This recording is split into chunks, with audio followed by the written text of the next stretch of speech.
জাতীয় কবি কাজী নজরুল ইসলামের ১২৬তম জন্মবার্ষিকী আজ উদযাপন হচ্ছে নানা আয়োজনে। কবির সমাধিতে পুষ্পস্তবক অর্পণ ও ফাতেহা পাঠের মাধ্যমে শ্রদ্ধা জানিয়েছে ঢাকা বিশ্ববিদ্যালয় প্রশাসন, শিক্ষক শিক্ষার্থী, রাজনৈতিক নেতাকর্মী এবং সাধারণ মানুষ। রবিবার সকালে ঢাকা বিশ্ববিদ্যালয় কেন্দ্রীয় মসজিদের পাশে অবস্থিত জাতীয় কবির সমাধিতে শ্রদ্ধা জানাতে আসেন নানা শ্রেণী পেশার মানুষ। শ্রদ্ধা জানান কবি পরিবারের সদস্যরাও। সকাল 6:30টায় উপাচার্য অধ্যাপক নিয়াজ আহমেদ কবির সমাধিতে শ্রদ্ধা নিবেদন করেন।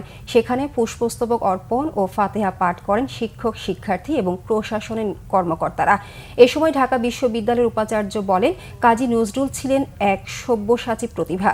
সাম্য ও শান্তির বার্তা তুলে ধরতে তার সাহিত্য আজও প্রাসঙ্গিক। তিনি জানান, একনেকের অনুমোদন পেলে ঢাকা বিশ্ববিদ্যালয়ের একটি আবাসিক হল কবির নামে নামকরণ করা হবে। কবির সমাধিতে শ্রদ্ধা জানান তার নাতনি খিলখিল কাজী। পরে কবির সমাধি প্রাঙ্গণে অনুষ্ঠিত হয় স্মরণসভা। মানুষকে বড় করে দেখেছেন এবং সমাজের যত অত্যাচার অবিচারের বিরুদ্ধে তার লেখনী নিয়ে তিনি কাজ করেছিলেন এবং স্বদেশী আন্দোলনকারীরা তার কণ্ঠে কণ্ঠ মিলিয়ে পরাধীনতার শৃঙ্খল ভেঙেছিলেন। একটি হল এই মহান কবির নামে করবার একটি প্রস্তাব আছে, সেটি আমরা সক্রিয় বিবেচনায় রেখেছি।